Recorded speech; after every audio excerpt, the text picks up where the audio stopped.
அம்மா திலகவதி, என்ன எதுக்கு வந்தீங்க? சினிமாவில டூயட் பாடிட்டு இருந்த உன்ன அரசியல் கொண்டாந்து எம்பி ஆக்கணும். இங்க நாங்க சொல்றபடிதான் நீ கேட்கணும். டெல்லியில நாங்க சொல்றபடிதான் நீ கைய தூக்கணும். உன் இஷ்டத்துக்கு நடக்கிறதுக்கு நாங்க ஒண்ணு கட்சி நடத்தல. நீ ஒரு எம்எல்ஏ, நான் ஒரு எம்பி. என்னையே மிரட்டுறியா? மந்திரிகளே என்ன பார்த்து பயந்து ஓடுவானுங்க.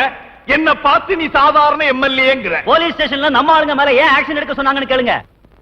நம்ம கட்சிக்காரங்கிறதுக்காக கொலைகாரனே, அராஜகம் பண்றவனே, ஒரு பொண்ணோட தாலியை பறிச்சவனே விடுதலை பண்ண சொல்றீங்களா? நெவர். இந்த திலகவதி அந்த தப்ப பண்ணவே மாட்டா. நீ எம்பி ஆகணுங்கிறதுக்காக எலெக்ஷன் நேரத்துல எதிர்கட்சிக்காரங்க 8 பேரை கொன்னமே, அப்ப என்ன பண்ண?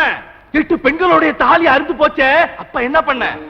அராஜகம் சொல்றியே, உன்னை தோக்கடிக்க நினைச்சவங்கள கைய வெட்டியிருக்கோம், காலை வெட்டியிருக்கோம், ஏன் தலையே வெட்டியிருக்கோம். அப்ப என்ன பண்ண? எம்பி பதவியே வேணாம்னு போயிட்டியா? இப்படி நியாயம் பேசுற நீ பேசாம நடிச்சிட்டு போக வேண்டியானே. ஏன் அரசியலுக்கு வந்த? நம்மள இம்சை பண்ணதான். என்ன நம்புறவங்களுக்கு நல்லது பண்ணத்தான் நான் அரசியலுக்கு வந்தேன். பண்ணு, நல்லா பண்ணு. நீ எவ்வளவு நாள் அரசியல் இருப்பன்னு பார்க்கத்தானே போறேன்.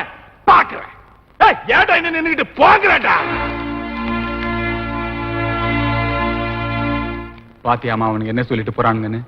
இதுக்குதான் நான் அப்பவே சொன்னேன் உனக்கு அரசியலே வேண்டான்னு. நீ கேட்கல. ஒரு நேர்மையான அரசியல்வாதியை தோக்கடிக்கிறதுக்கு ஒரு சினிமா நடிகால் தான் முடிய நினைச்சு ஒண்ணு நிறுத்தினானுங்க. அவனுக்கு ஆசை நிறைவேறி போச்சு. ஆனா ஜனங்களுக்கு நல்லது செய்யணும்னு நினைக்கிற உன் ஆசை தாமா நிறைவேறல. நிறைவேறாது, நிறைவேற விடவும் மாட்டானுங்க. அப்பா